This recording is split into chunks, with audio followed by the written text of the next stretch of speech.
તમારા જેવા લોકોને સમજ થાય કે આ દિવસ આપણો ન આવે. દોડે બંધાઈને ગામના જ રોડ ઉપર નીકળીએ અને આપણે ઝઘડો ક્યાં થાય? આપણા ગામમાં કે આડોશી. પણ તમારે કોઈને ટ્રમ્પ હારે ઝઘડો થાય ના થાય. કોની સાથે થાય? પાડોશી હારે જ થાય. ભાઈબંધ દોસ્તારો, પડોશી, સગા સંબંધીઓ અને આપણે આજુબાજુના ગામમાં જ થાય. એટલે આ દિવસ ન આવે, તમારા મા બાપને પરિસ્થિતિ આવી ન થાય એના માટે બુદ્ધિ ખાલી આ જોવાની મારે મજા આવી, વિડીયો ઉતાર્યો. એવા મોદી સાહેબ કહે ને આપણે કે આપણો દેશ યુવાન લોકોનો દેશ બનેલો છે. યુવાનો પણ કંઈક કામ કરે તો કામ ના, નહીંતર તો બધા વચન જ વધારે છે. એટલે આમાંથી શીખવાનું. તમે આ બધાનું જોઉં છું ને તો તમને જોઉં ને, આ છોકરાઓને જોઉં ને તમને જો બધા એક સરખા લાગો. આમાંથી એક કઈ ક્રિમિનલ નથી.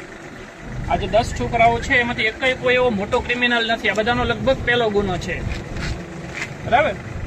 પહેલા ગુનામાં જ તે 20 વર્ષની સજા પડશે, ઓછામાં ઓછી. આજીવન પડશે. હું તો ઓછામાં ઓછી તમને કહું છું કે 20 વર્ષની સજા પડશે. જેની ઘરે 1-1 વર્ષના છોકરા છે એ કદાચ હવે મોટા થાય કે ના થાય. જો થશે ને તો એ 21 વર્ષના હશે ને ત્યારે આ છૂટશે બહાર. એટલે આ બધું થોડું મગજમાં લેજો. આપણા મા બાપ માટે તમે હસો સાવ નાલાયક, પણ તમારા મા બાપ માટે તમે ઘરેણા છો, બરાબર? એટલે આ દિવસો ન આવે, તમારી પાછળ રખડતા ના થઈએ, બરાબર? જોવાનું, ખાલી આવા સોશિયલ મીડિયામાં નહીં પડ્યું રહેવાનું. કામ કરવા સિવાય બીજો જે ધંધો કરશો એમાં આ જ દિવસ આવશે, બરાબર? ઉતરે છે ખોપડીમાં? હે? ખાલી હાથ પાડો છો. સારું, ચલો.